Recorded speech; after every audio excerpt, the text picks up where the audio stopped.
Welcome to The Secret Witch Show, the podcast providing a safe and alchemical altar space of conversations which help powerful women escape a half-hearted, spiritless society and rediscover the freedom of living a wildly magical life.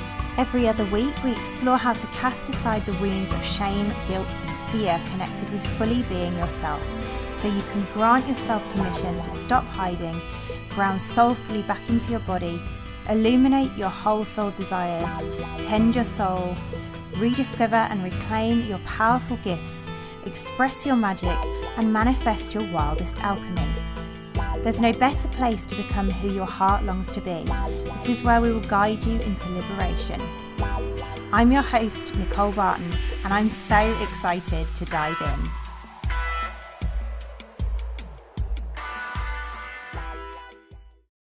Hello, magical ones. Welcome, welcome. In today's modern spiritless society, magical women are often living in hiding from their power and magic for fear of being outcast and burned at the stake. They sell themselves short, giving away their souls in return for love, approval, and security, leaving themselves burned out, burdened, and longing for a life of more, but feeling powerless to create it. I've walked that path, so I've created a portal to help magical women harness their power and discover their gifts so that they can reclaim their radiance. Our Facebook community is a safe and alchemical altar space filled with sisterhood, liberation, and magic. So why not head over and join us by searching Secret Witch Circle on Facebook? We'll see you there. My guest today is Zakiya Gayle. Zaki is the artist that women find when they are at a crossroads. For over a decade, she has assisted hundreds of women to rediscover their individuality, reclaim their power, and change the world. If you've ever felt like you are going through life around 60 to 70% of what you are capable of being, and you're ready to change that, this is where Zakiya steps in. Through physical works or in-person experiences, she reinforces the person you are becoming. Her success rate has caused her clients to call her the confident woman's secret weapon. In this episode, we dived into the importance of connecting to our feminine bodies to create a life of magic, the importance of our body senses, the importance of going into our darkness, and practical ways we can embody the energetic we desire to live from. Let's dive in. Welcome, Zaki. I am delighted to have you here. I really love your energy. We've already been laughing just before we've recorded this. It's already been like about 5 gems before we've begun. So I'm hoping that you're going to be able to repeat all of that. I invited you on because I heard you speaking about the body and nakedness, and the way that you were speaking just felt such a juicy topic, but I loved your radiant energy as well. So and you've got an absolute passion for the body. So I'm very excited for this conversation. I think it's going to really help all the secret witches listening. Thank you for being here. Welcome. And thank you for being here.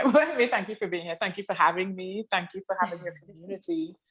And what I was telling Nicole just before we came on was I was actually thanking you for creating this community, because I guess the example I gave is when your body is off, when something is wrong physically with your body, you go to your surgeon or your doctor to fix it, or to help you fix it. But when something is going off in your soul and in your spirit and you don't know what to do, there really aren't a lot of places, unfortunately, anymore, that safe spaces that understand the energy of a woman and what she requires. And what you find is you have a lot of people walking around with perfectly working bodies, but they're like empty vessels. And it's an epidemic. A lot of people are in a lot of pain, and your community is you're literally saving people's lives. Because when you've really re-encountered yourself with your spirit, your life changes. Like everything becomes so clear. There's not this struggle, and a lot of your physical ailments go because they're as a result of your spirit being off balance. So I wanted to thank you separately for creating this community, because I hope you understand how important the work you are doing is, because you literally are saving at least one person's life. Their entire life would have changed because of meeting you or hearing you. It's so important. So thank you. Thank you. Thank you. Thank you. Thank you. No, it's really beautiful. And I can feel for some reason, just some like the automatic resistance of like, oh, well, it's just what I do. Like, but actually, no, I'm going to open my heart to receive that. So thank you. Receive it. Yes, I'm taking it all. Thank you. No, that's gorgeous. Gorgeous way to start. So, yeah, and I think I loved that because of the way that you distinguished this kind of soul, this really the real importance of soul. And you also asked me a question, which I'm going to come back to, because I'm going to ask you the same question, I guess, first, is to share your story. I know that you also wanted me to share a little bit about how I got into it as well. So maybe we'll go there. Yes. Go there after that. Let's see. But yeah, I thought it'd be good to invite you to share your kind of personal story about, I guess, the topic that we're talking about. We had in mind to talk about how to bear all, including your body, to liberate your true goddess. But who knows where we're going to go with that? So who knows? Who knows? There's so much to talk about in that. So much. But as it pertains to how I got into this space, I guess like a lot of women, you know that something is off. And it's almost like you have a quest for truth. For me, it started around maybe puberty, to be completely honest. Because before puberty, you're almost still in that childlike energy, and you're allowed to be. But society really puts it on heavy on women. Once you've gone through puberty, there are expectations, there are things you do and don't do. And whereas before there were suggestions, then it becomes, okay, no, a woman is expected to do this, she's expected to do that. And whatever dreams or whatever it is you have for your life, it's not good. It has to be in line with whatever culture you've grew up within, right?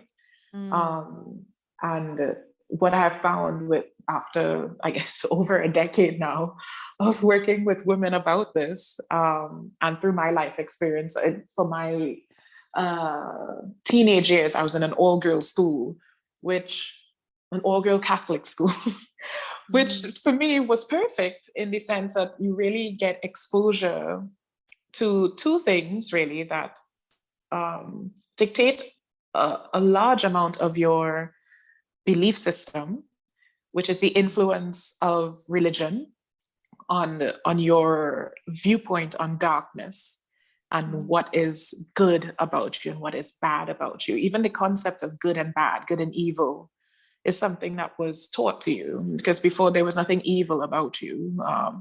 If you didn't like something, you didn't like something. It's preference, but preference suddenly takes a different tone when you have the kind of religious doctrine put into you from very early on.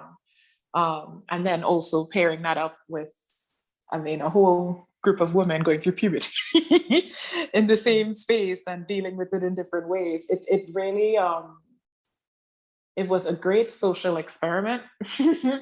And it started me on the path of really, what is a woman?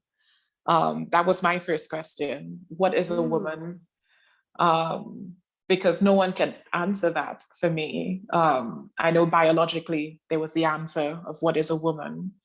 But I knew that it went way beyond biology. Well, it went way beyond the biology that they were willing to partake in. They were not accounting for energy and the things that some people can see, but others can't see. They can feel it, they can sense it. There's something there. And what I come to know now as an adult, and as your audience would know about, like the magic of a woman. What is it? That je ne sais quoi, what is it? So I honestly have spent most of my adult life, really searching for a real understanding or clarity of what is the energy of a woman. What makes it so magical? Is it something that you can enhance? Is it something that is, what makes it so useful? What is its purpose? Why is it here? And how does it work with the energy of a man? And like that has come in later years because everything is about balance. So how does it work? You see what I mean? So that's where that's my general trajectory with lots of life events in the middle. Yeah. Wow. Well, I'm kind of like, can we answer what is a woman? Because it feels That's like a thesis. yeah. Go ahead. It I feels like know. what? It feels like that's possibly maybe, I don't even know whether the Secret Witch would have even necessarily dug that deeply into that. And it feels like, to me, the energy of the feminine feels like one of those things that's really powerful to explore, I guess. So is there anything that you can share in that? There was another thing that you talked to, which was the kind of power of darkness, which I'd love to dive into as well. So I don't know where you want to start first, but so many places to begin. Well, okay, so just I guess to have the conversation more fluidly, I guess. One thing that you had mentioned prior to the interview starting, sorry guys who didn't who didn't get the recording before, but you had mentioned about how one of the reasons or the triggers that got you into going into this super important work is birth and the process of birth, right? And I mean, I'm going to make sure I don't go into a rant in this area. But one thing I have come to know is that is one of the single most powerful energetic experiences that any woman can go through. And any woman that does not realize or has not really been introduced to the true power of creation and the full power of magic in that sense. Everything that we see in this world was created. That is a really intense energy, especially when we look into, like when scientists go with their microscopes and everything, and they look at how everything is just so interconnected. That whole process happens inside of you without your conscious knowledge, but you know of every process that's happening. There are things that are happening within you that you can't explain to doctors, and they're like, it's fine. But there's a knowing, and there's a easier kind of, it's so easy to go into a trance when you're pregnant, and they call it baby brain and all sorts of things to kind of diminish what is happening. And I guess what I want to bring up there is that is literally could be for most women their first unintentional foray, like their toe into the full power of goddess energy or creation energy, or if you see what I mean, it's something that is shrouded in darkness. And it is something that is demonized, to be honest. Like, you know, the woman needs a doctor in the room. She can't handle these things herself. The man must catch the baby. We must help you. I mean, it's a lot of assistance. Even when assistance is not needed, it's a lot of assistance regardless. You don't know what's going to happen, you know, a lot of fear instead of an initiation rite. You know, like you are ready to do this. Your body is ready, yes, but it's an initiation, just like how there are initiations for men when they move from boys to becoming a man, and there's certain things that in certain other cultures as well, where they formalize the process, where they're like, you will now do these things because it's different now. That process does exist for women, whether they want to admit it or not. The energy is there and willing for them to tap into. But it is such a misunderstood space, that level of energy, or what you can do with it. And what I've realized, certainly in my life, is that things that are not understood are shrouded in darkness. So anything, the term darkness and evil and all of those things, to me, it's not like it is a source of darkness. It is just misunderstanding. If it's light, it's clarity.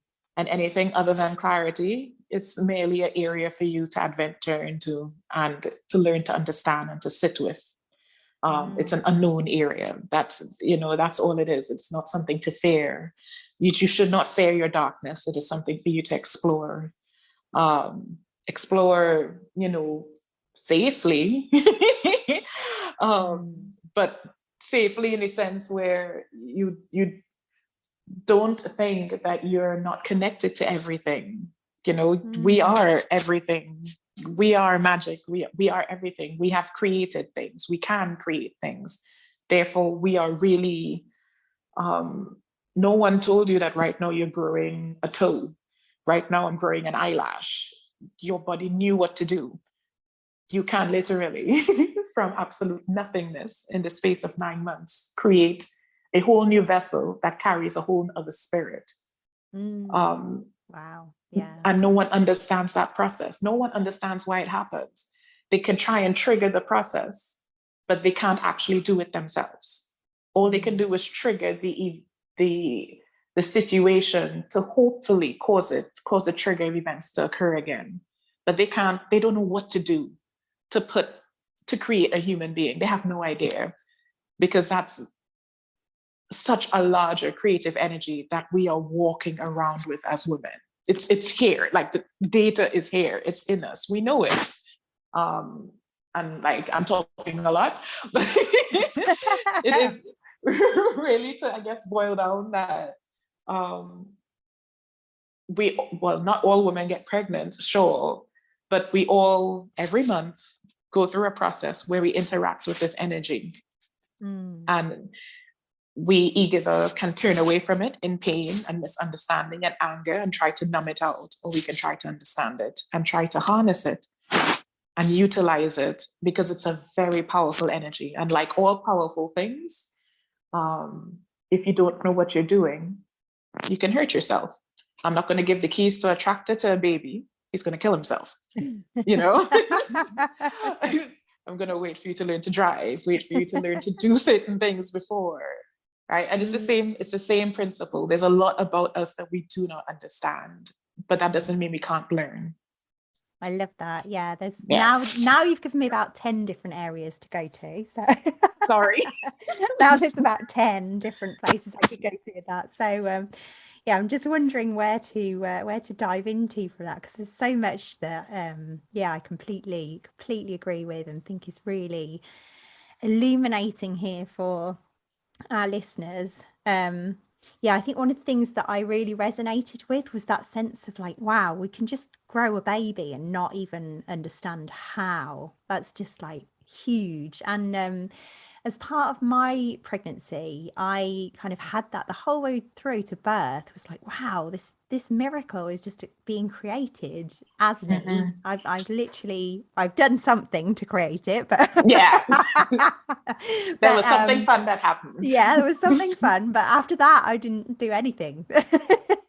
And yet I did, because it was creating as me. But then I got to birth, and I was induced, and it kind of all just went completely wrong from there, because and I say wrong, it's this kind of darkness that we talk about, which actually now it feels there's so much of that has been alchemized into the work that I do, because without it I wouldn't be sitting here, having gone through my kind of, I call it descent into the witch, and kind of embraced all the darkness to really be able to start to see my power, I guess.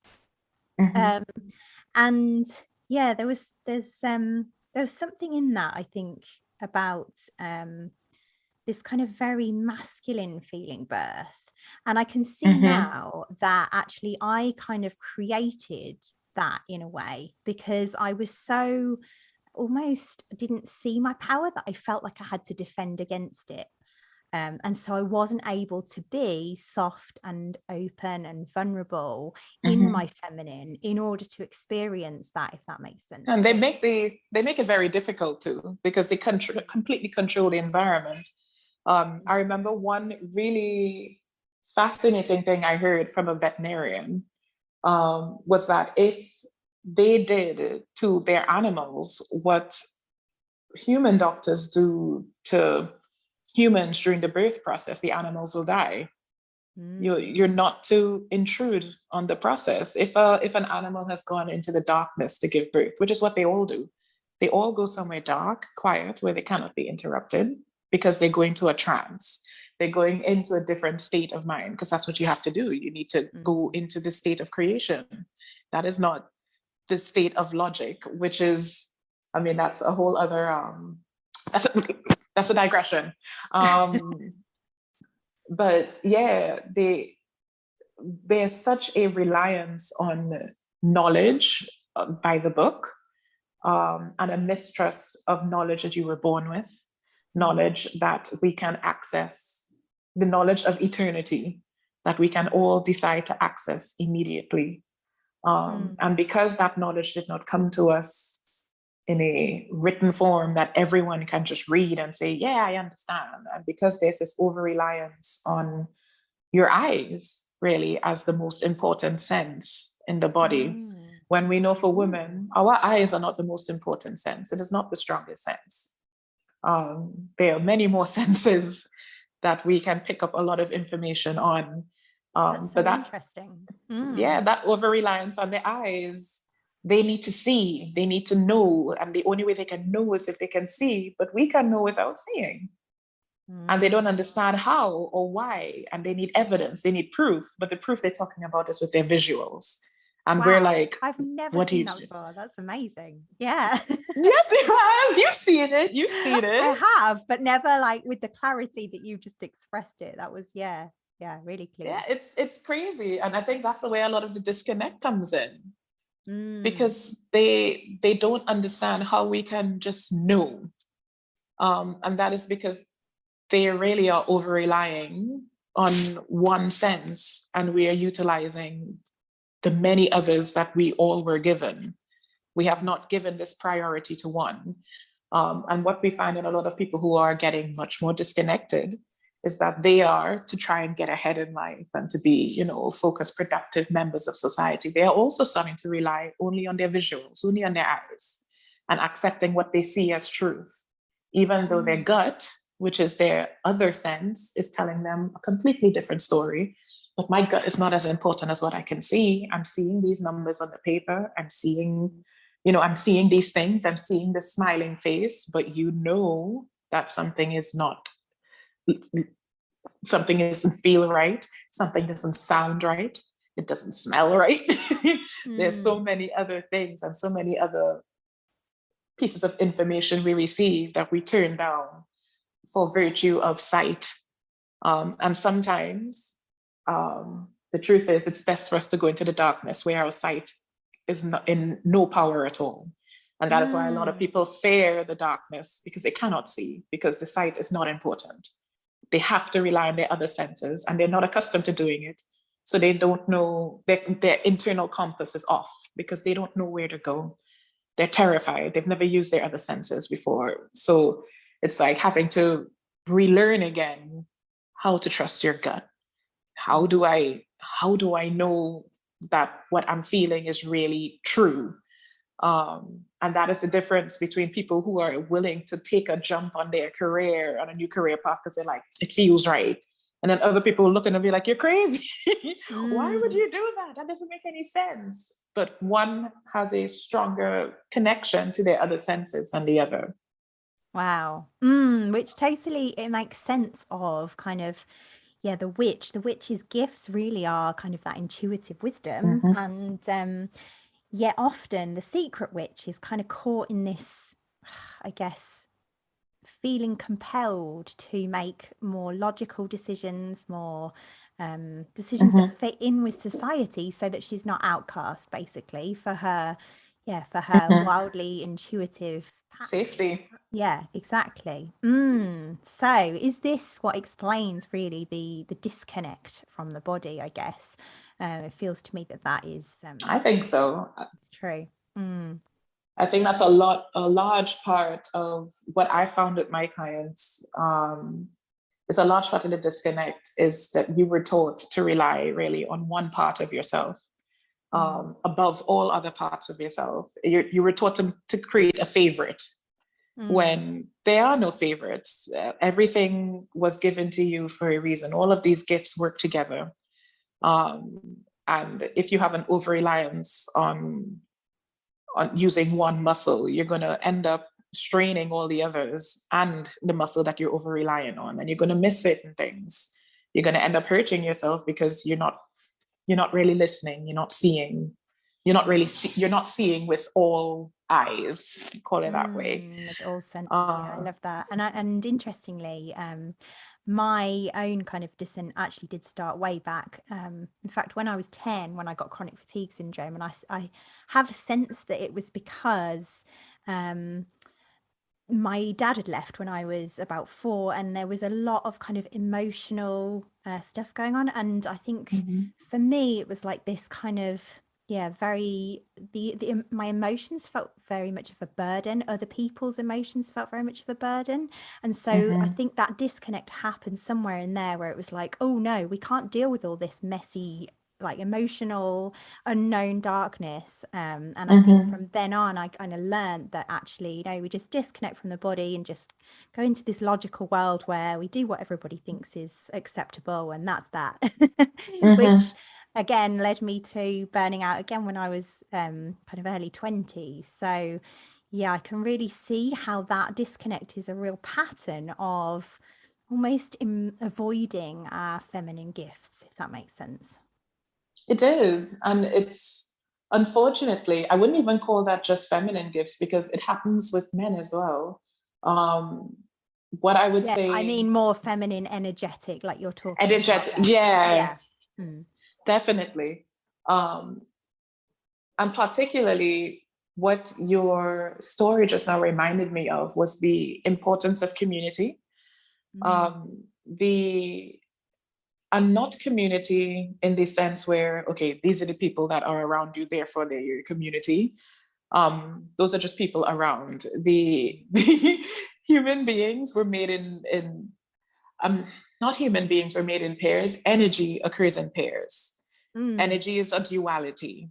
It's always a duality. And I believe that the importance of a support structure is, particularly in the Western world, it's really played down. They like to make it seem as if you really can go it on your own. And I feel that that is another form of divide and conquer. It is a way to pauperize a person and to help them to never discover their gifts. Because if you cannot connect with your past, you cannot connect with your present, you cannot connect with your future, and you're going through a problem and you don't have somebody you trust who's been through it before, or who can provide a different perspective to help you, even remind you to open up a different sense, you're really going to be stuck in a loop, and you don't realize you're stuck in a loop. And it's really important. That is where community comes into play, to help us all grow and to help us all come into really our own strengths, which is why, the community that you're creating here at Secret Witch is so important, because they do play down team. They play down the team. They like to put up the individual as if the individual did it on its own. But we are always working with a greater energy, always. And we all have access to that energy several times a day. When people are mindlessly scrolling, you're not actively reading anything. You're actually in that space, and you're deciding not to play with that energy. You're deciding to just kind of sit in it because you need the break. So you're there, but instead of putting your focus in there and really exploring a whole new space, you just go there for the rest, and then you come back into your focus of logic. you know, but we all phase out several times a day. And they don't talk about how important that energy gap space is and what it does to our bodies, what it does to our energy levels, what it does to our minds. What they will say is go on vacation and look at the sea, go and meditate, go and do these things by yourself. But no one talks about coming together, what it feels like to come together with a group of people who you don't even necessarily need to talk to, but you all vibe on the same level and you all go into that space together, and what that feels like. And people know what it feels like when you have your group of friends and then you just have this awesome evening where you weren't really talking necessarily, but you know the energy where you're like, there's just a connection and it's memorable. It's the same thing. It's just you were all in that same energy path, in that same moment and rising together. And that has so much more power and so much more impact in your magic and your power than doing it alone. Like the importance of community really cannot be understated. Yeah, I love that. And I love it. Also reminds me of what you were saying earlier about kind of not using our eyes in that kind of community. We're using our other senses to connect and communicate in a way. So yeah, I love that. And what that also speaks to me a little bit of, and I know you wanted to talk a little bit about kind of confronting habits and how that kind of how we kind of unravel.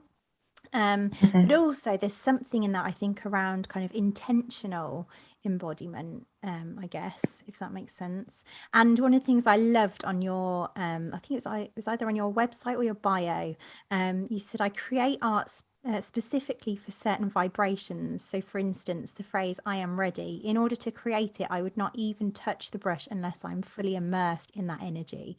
That really spoke to me. I love that, because it's like, yeah, it just speaks to me of the power of intentional embodiment of energy. I wondered if you could talk to that a little bit. I could, but specifically, what about it? You mean like the process of going into a vibe, or? I think firstly, there's two things. I think there's one element of it being about like the practical embodiment, but also there's something in the fact that it's like so intentional that you're kind of like, I'm not even going to touch the brush until I'm fully immersed in that energy. So I think something around the intentionality of how we create. Yes, that makes total sense. So what I guess through life discovered, there are two types of creation. Creation is always happening, always. It's around us. We are it. We are living creations. We are living magic. We were also born, you know, we went through that process. We forget, but our body remembers. And if we were to phase out or somebody to put us in a trance, apparently we can say what happened in our labor, right?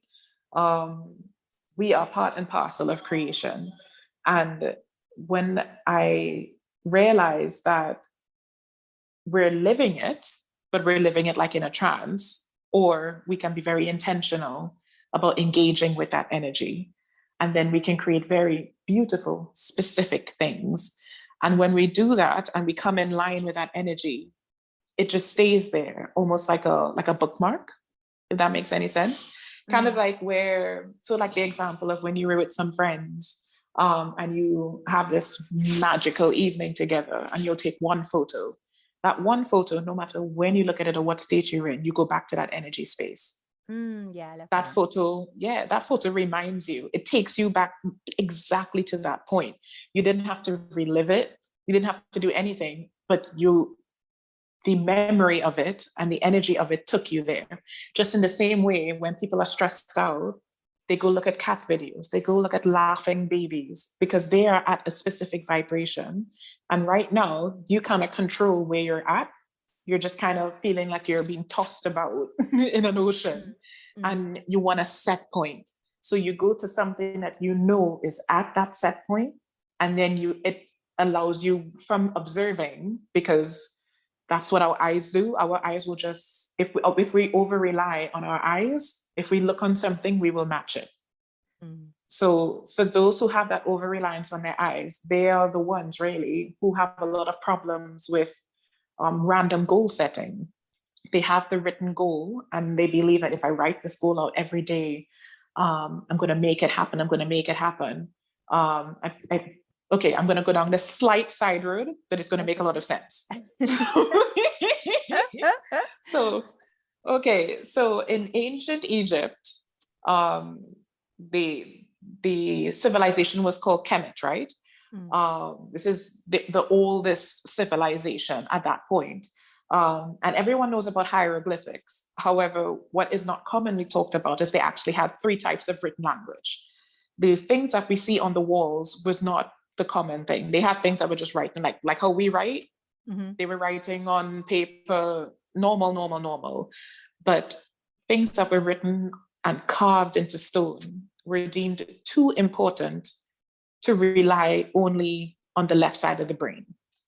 So hieroglyphics is actually a combination of written script and imagery so that both parts of your brain can understand the message, because they understood that not just your eye needs to understand, but your body, your soul, your mind, every part of you needs to understand what is written there. Right? Wow. Yeah, like, I mean, they understood all those things in the past and we've just kind of like let it go. But Yeah, in that sense, where there's an understanding that there's more to things than the literal sense, when we're embodying this thing, right? We need to not just see it. We need to not just write our goal down. We need to be able to see it and sense it and feel it. It's a reason why vision boards became really popular, because it helped people get away from the script, the reliance on this phrase and the repeating of this affirmation. It's why some people, affirmations don't work for them. They need something that their body can feel and that can sense. So what I started to do, well, it was something that I did prior to people that I felt were going through a phase and they just needed extra support and I couldn't be there for them. I would paint an image that would remind them of a certain energy, if that makes any sense. That makes sense. So if I knew that they were moving towards a goal of being personally happy and contented with their life, I will draw that energy. I will go in that space of their goal. So not in the process of where they are. I'm not concerned about where they are. I'm not concerned about the journey to get there. That's none of my business. I'm just concerned about the end goal. And they would put that up in their space where they spend the most time. And what started to happen, or what I started to hear from people, was that, I put this up in my office at work because I always kept feeling down around winter time, or, this work was becoming overbearing. And I found that I'm just more upbeat and there's just this presence. And when people come into my space, they also are now behaving differently. And it's because they are interacting with this energy source. And because a lot of people are creating unconsciously, they're not really being intentional with their day and their life and their energy. They are easily impacted by something that was intentionally created. I love that. And embodiment really is like one of the most important things, I think, if you are trying to create transformation. Magic can only happen in a body. So yeah, it's I love that you shared that. And I'm wondering if we could talk to the practical embodiment. I know we talking about nakedness, and I'm just wondering how this all ties in. Because I know you kind of have a nakedness practice, I guess. I do, particularly when I am feeling, if I'm feeling really disconnected from myself, where if I'm finding myself being really harsh on myself, I guess is the best way to put it. If I am suddenly overly critical. Yeah, I was going to say, how would that kind of show up? What are these kind of shadowy ways, I guess, that that disconnection might present? I'm thinking like almost the body wounds that secret witches have might be a good example of this. So like even pain, like menstruation, or the shame or guilt, or like eating issues? I know for me, I used to get abscesses in my arm. That was when it became really bad, when my habit of thought manifested itself physically, where I was harming myself without me intentionally harming myself. I didn't realize the power of my mental words to myself would have on my physical form. That unconscious creation again. Yeah. And it would, like, yeah, I'm not sure if to call it unconscious creation, purely because, when you're angry yourself, you say these things to yourself. You are your worst enemy. And you're like, you idiot, why did you do this? And you really are a bully to yourself. Yes. So you're like consciously being a bully to yourself to, like, wrap your head around it. And you think you're doing yourself a favor by being stern and showing yourself tough love. But even after you do those things. Yeah, I was going to say, I suspect for me, where that becomes unconscious is I can see that I'm doing it, but it's not necessarily a conscious doing, if that makes sense. Yeah, I understand you completely, because you're not thinking that you're hurting yourself. You're just like, this is just mental chatter. I'm just talking to myself. Yeah. But you don't realize that it's just, it's innocent, but you don't realize that it's as powerful as if somebody else was telling it to you. But the difference is, if someone else was telling it to you, you would have a friend or somebody nearby that you could be like, could you believe they said that? Oh, you don't believe them, they're crazy. There'd be somebody doubting it. But because the whole interaction happened in your mind, your body never hears somebody saying, this bitch is crazy. Do not listen to her. At no point, at no point are they hearing any of that. So it's just taking this as, okay, so you're a horrible person. I don't think this, but I guess I am. And because no one has contradicted it. And if you don't have a practice where you're telling yourself lovely things consistently, there's nothing to offset the cruelty that you were to yourself. There's no friend. You aren't the friend. You are the bully. And I'm just thinking about that experiment where they got water and looked at the patterns that were in it when they said different words, and the impact that had on the water, the different shapes that were created. And I presume you've seen that experiment, but it's just making me think that the power that words can have, even on just water. If we think about what that's doing to our own bodies, it's no wonder. We're 80% water. Exactly. Yeah, it's no wonder really that we then suffer with these kind of shadowy body wounds that that have been created innocently through the way that we're talking to ourselves. Definitely.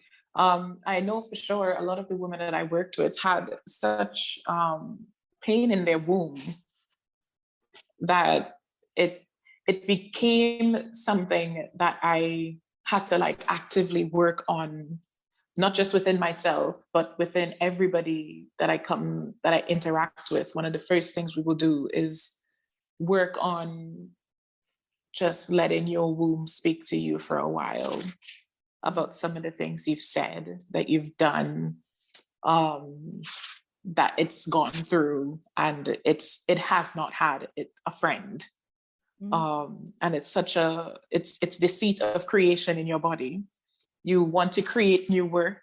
You want to, create this new life for yourself. You want to be more free, more open.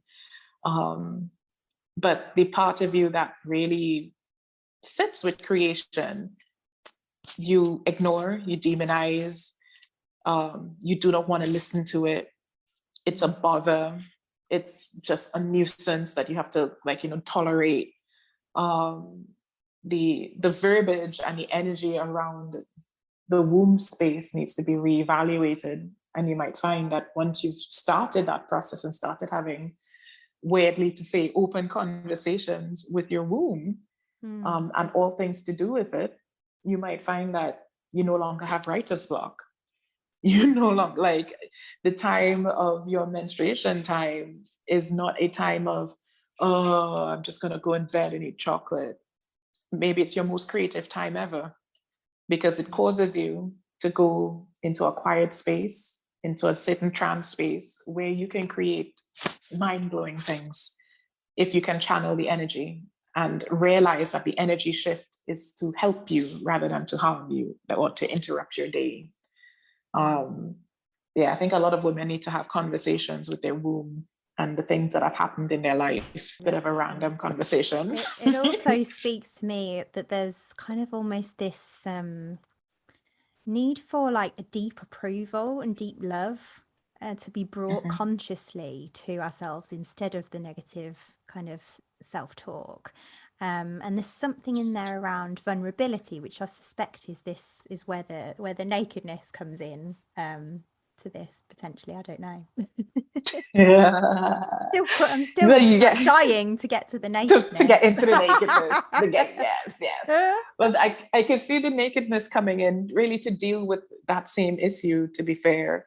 A lot of people have not seen themselves naked since they were age 3.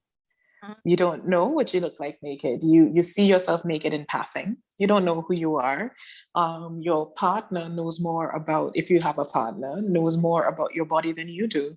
And how can you become comfortable with something that you so consistently want to change? Because, I mean, women are inundated from birth about their bodies and how important their bodies are visually to others. Not so important to themselves. It's about presenting for others. So yeah, and I help... think actually that's quite interesting, because I think one of the ways that the secret witch would see her body sometimes is often in the way that they almost use it as a way to get love, approval, and security. So yeah, I think that speaks to that as well. Definitely. And really the way that you can break that cycle, because sometimes all you need is just a break in the pattern to realize what is going on. One way to do that is to just force yourself to be naked for like an hour a day. Just do it. Be naked, have mirrors, operate your life as normal, but just be naked. Be naked bending down, be naked twisting, be naked using the toilet, be naked for some other reason other than I need to shower.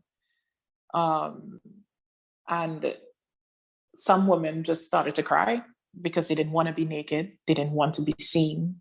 And it triggers a lot of questions as to, why am I uncomfortable? Or why didn't I do this before? We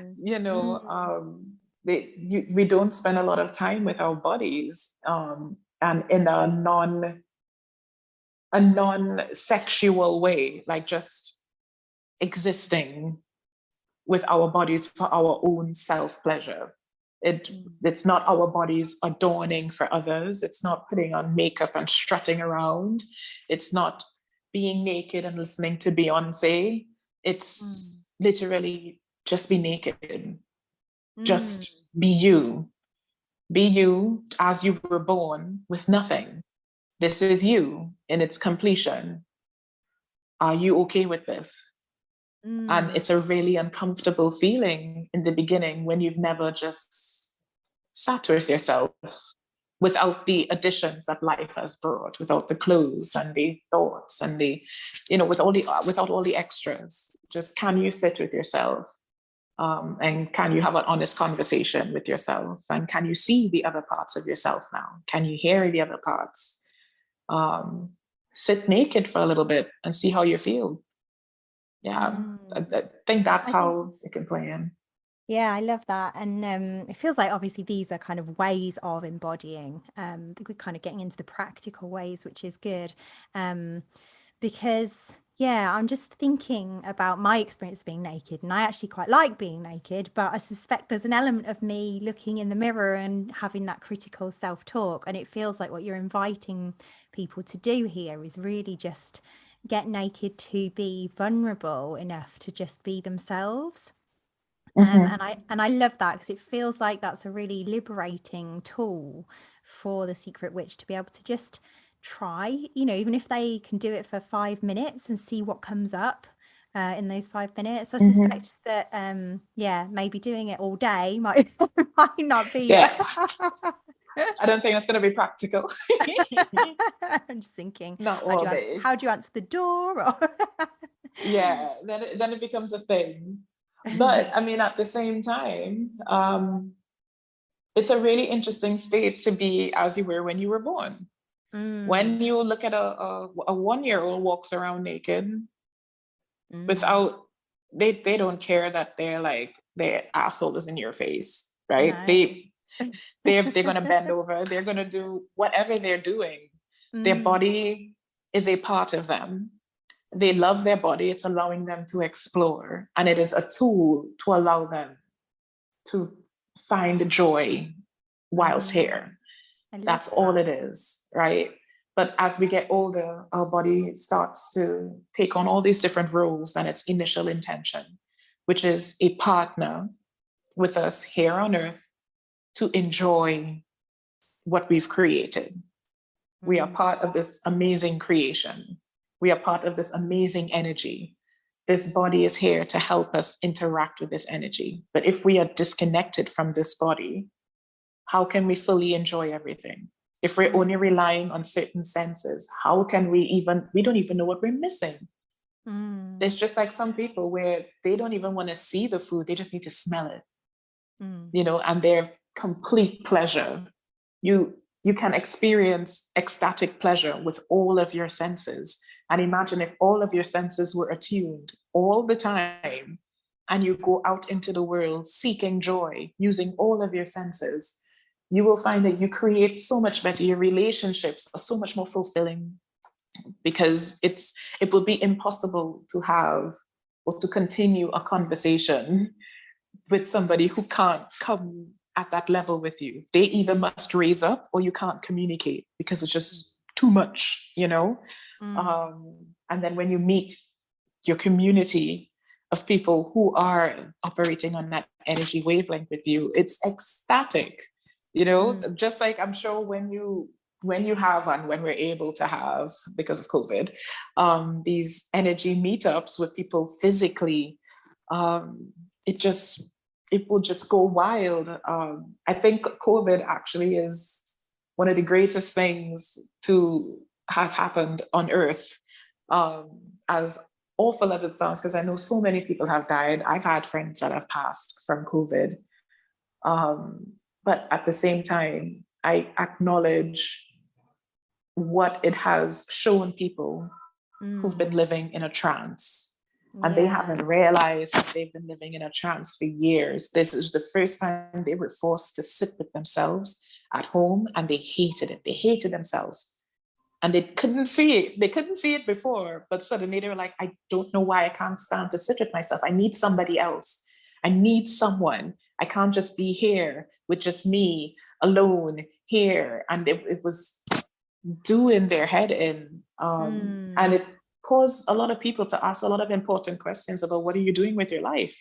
Yeah, I love Is this that. It's really what you almost want to be like, doing? yeah, it speaks to me again of that kind of the power of the descent, the power of the darkness, the power of, all of the stuff that we don't really want to always face, but actually without facing it, without going back into our bodies, we can't experience, like you say, the joy, the desire, all of the kind of aliveness that Yeah. we feel in our bodies.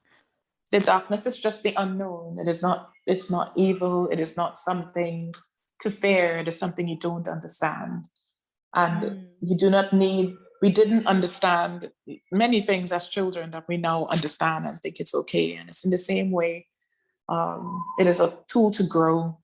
So when you find that there's an area in your life, certainly a shadow area that you really are terrified of approaching, you could go into it with a friend or not, but it is to go into it and go into it with love and go into it with light, and go into it knowing that at the end of this is going to be an amazing adventure. Amazing. You're going to discover new skills. You're going to discover things you didn't know about yourself and new strengths. And you're going to want to have gone through it so that you can get that on the other side. It's not something to fear at all. It's literally, I guess, like Alice going down the the rabbit hole. It Mm. is another adventure. It's something to explore. Yeah, that's beautiful. Yeah, gorgeous. I'm just wondering, do you have any kind of other recommendations for practical embodiment that women might find really helpful as they, I guess, navigate their darkness? Practical embodiment. I mean, there are loads. One I would still recommend. And I'm not even necessarily saying with my art, I mean, just generally anything. Please surround yourselves with energy. Especially if it is that you're still searching for your community, it is incredibly important to surround yourself with the energy that you're trying to attain. And preferably, it should not only have words, it should have images to appeal to your other senses. You should have something with smells. You should have something that a texture. Surround the place that you spend the most time in. So don't put it in your bedroom if you only go in there to sleep. Put it in your office if you spend most of your time in your office. It's not about looking good for the gram. It's literally about what is the energy in this space, so that anytime somebody comes to you or you go into that space, even if you're in a funk, because of the surroundings that you've placed around you, you will help yourself. You're basically helping yourself rise back into your witch state, I guess. Unintentionally. So it's a great way for you not to have to rely on yourself 24/7 to be strong and to not let yourself sway. Give yourself some slack. Sometimes, we sway with life. So a way to get around having to be perfect is surround yourself with the beauty that you require. So when you're in that good state, go looking for the art that matches how you're feeling. I don't care if it has a label. I don't care if it doesn't have a label. That is not important. What's important is the energy. So you find the pieces that match that. If it's a fresh type of flower and it's a very specific flower, then you make sure every week to buy yourself a vase of that flower and keep it in your room, because it's important that you get the smell or whatever it is that triggers when you realize you're in the state that you want to be in. Look around, experience the world, and take note of the things that are jumping out at you. And that is what you need to surround yourself with as often as possible in the place that you spend the most time in, because it will support you when you can't support yourself. That's cool. So I think that's super important. That's so important. And yeah, it's just basically awakening all your witchy senses, really. Yeah. I love all that. of them. All of them. All of them. I bet there's more than we can even list as well. I'm sure. I don't think they're 5 senses. No. I don't think they're 5 or 6 No. or 7. I think there's way more. Wow, I love that. That's so gorgeous. Is there anything else that you would like to add? And also anything that you are working on and how people can find you just before we end? I guess the only thing that I will always add to a person, just in case they're there, and if there's only one thing I can pass on to someone, it would be to choose yourself. Choose yourself. Choose yourself. Choose yourself. Choose yourself. We were taught as women to choose others first. We were all born choosing ourselves, but specifically society taught us to put another person first, and that is humility, and that is the right thing to do. You have to be able to really sit with yourself and choose yourself in an uncomfortable scenario. And that is really when you find that power. It's easy to choose yourself when there's nothing else really taking your attention. So yeah, I'll choose myself now because it's convenient. But do you choose yourself when it's not convenient? Do you choose yourself? But it's true. Like if our children are ahead and our spouse is ahead, or our best friend needs us and everybody needs us, would you still choose yourself? Would you still make sure? And you don't have to choose yourself in such a big way where you can't help others. but you can't help them if you don't choose yourself, because you would have no energy and you would actually be giving them not your full power, not your full potential, not your full witchiness. It's going to be some kind of half-ass energy that really they should just go to someone else for. You would help them so much more if you learned to choose yourself first. You give yourself that time first, and then, because you're engaging all of your senses, you are able to help them in a much more influential way with much less time, because we control time, but you can only control time when you choose yourself and you have access to all senses, all powers. There are things that whole assignments done in half hour. There have been songs, massive songs that have been written in 5 minutes, where people are like, that should have taken me ages. It should have taken me hours and weeks, but I just woke up and did it. That is when all of your senses are in a line and energy is moving with you. And that can happen for you every single day once you choose yourself. So I think that would be the thing that if there's anything that anybody must hear, it is, please always choose yourself first. Then you could go ahead and that is so liberating for the Secret Witch, because it's just so typical that she doesn't choose herself, and it feels like almost that's the first step that's needed in order to be able to liberate anything. So that's really powerful that you've spoken to that, actually. Thank you. Yeah, gorgeous. Choose yourself. Choose yourself, and bring alive all of your senses. That's perfect. Thank you, Nicole. Now, where can people hear from you? Where can people hear from me? And what are you working on? So, what am I working on? So, I'm always working on art. There are 2 ways that I interact with people, to be fair. I have a collectors list where I message my people every Sunday, because I have been dragged kicking and screaming onto Instagram, because I've neglected that platform for so long, because it's been too painful for me, to be honest. Every time I go on, I just kind of see women in pain.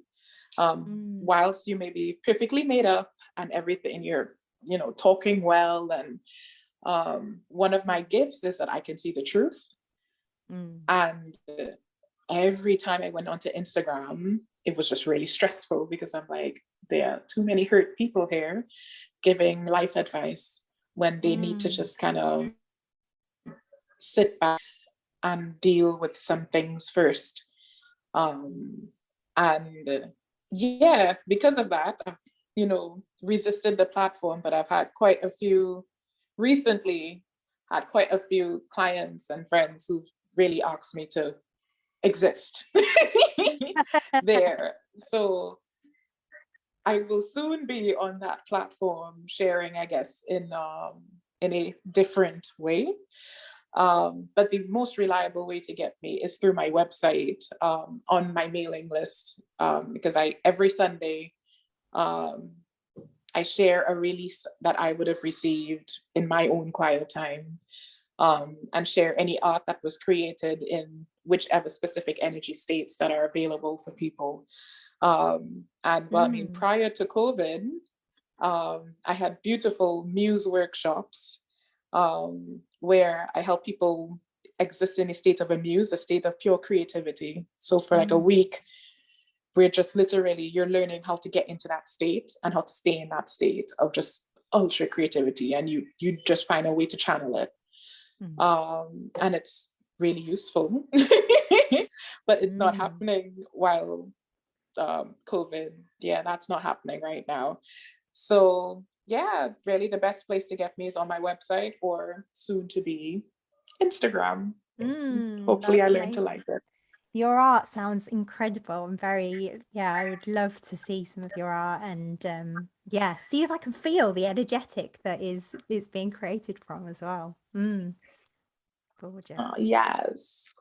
Yeah. It is fascinating, I'm not gonna lie. Not the art necessarily, but the energy behind it. And I guess it's in the same way as, you would see, or certainly what I felt when I went into museums, I would pass a lot of paintings that are supposedly quite famous, and I didn't feel anything about them. It was just meh. But then there'd be certain things that I felt, and I felt it and saw it from very far. And it's not because of technical ability. It obviously was because of the energy that the person who was painting it was painting it within. And I realized that happened with every piece, because every artist channels emotions. But some channel their pain because that was what they were taught to do. So you may find that in your space, there's a big hole of pain on your wall. And while it's a very valuable piece of art that gets you a lot of, it may increase your net worth because it's by this person's name and it's valuable, it may not be good for you. And you maybe should keep it in storage and not have it in your space where your energy is more important. I think art is an energetic thing, and people don't really pay focused attention to that. They get upset with entertainers for being paid a lot. They get upset with sports people for being paid a lot, without realizing that people are paying for the value they receive. And the value they're receiving is that these entertainers and sports people are taking them magically away from their life for a half hour to hour and a half. And they value that much more than somebody who potentially just fixed a problem in their body, or taught them a new skill, because you haven't made them forget who they are. They still remember all of their pain. But this entertainer has made me forget everything about myself and made me exist in bliss for 2 hours. So I value her much more. That's the importance of energy. Wow. That's huge. I'm going to be looking at everything in my life now and being like, ooh, look around. Check anything that doesn't have the right vibe. It's not serving you. I love that. Thank you so much. That has been such a really gorgeous conversation. I've really loved all of that. So thank you, Nicole. It was great. And thank you for the work that you do. It's you spent a lot of time thanking me at the beginning, but I can see there's a lot of value and a lot in what you share with the world. So it's gorgeous. Thank you so much. Well, that was a gorgeous conversation with Zaki. Here are my takeaways. The work of soul is as important as the work of a doctor who heals the body. Without it, we are just empty vessels. As women, we often feel we have to operate from logic, and we place a lot of value in the society on our sense of sight because that is most valued by the world we live in. And yet, as a woman, there are so many more senses available, such as our deep intuition, and all our senses are important if we want to live a magical life. To appreciate all of our senses, we must be willing to go into the darkness, which is where we can begin to feel them all. The most important thing if we want to embody our goddess is that we intentionally embody the energetic we desire. This can be done in lots of ways, but we must bring the energetic we desire into everything we create or consume. Our senses can be the portal for this too. We so often shame our bodies, and yet the real work is in offering them enough love that we can radically approve of them. The way to do this is to be willing to go into the darkness and be with it. There are so many embodiment practices to support us in this. Being naked is a great practice to allow ourselves to get comfortable with our truth, as well as enlivening all of our senses. Firstly, we must be willing to choose ourselves, even and especially when that choosing feels uncomfortable. Can we still choose ourselves when others need us? We can only embody our witchy goddess when we are willing to put ourselves first. Otherwise, we are left with half-hearted versions of ourselves. And finally, choosing ourselves allows us to be of deeper service to the world in our whole magical gifts. If you'd like to get the show notes and links for everything we've chatted about in this episode, head to www.secretwitch.co.uk.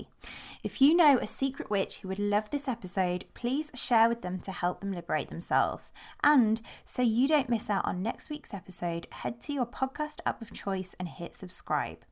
Thank you so much for listening. I'll see you next time.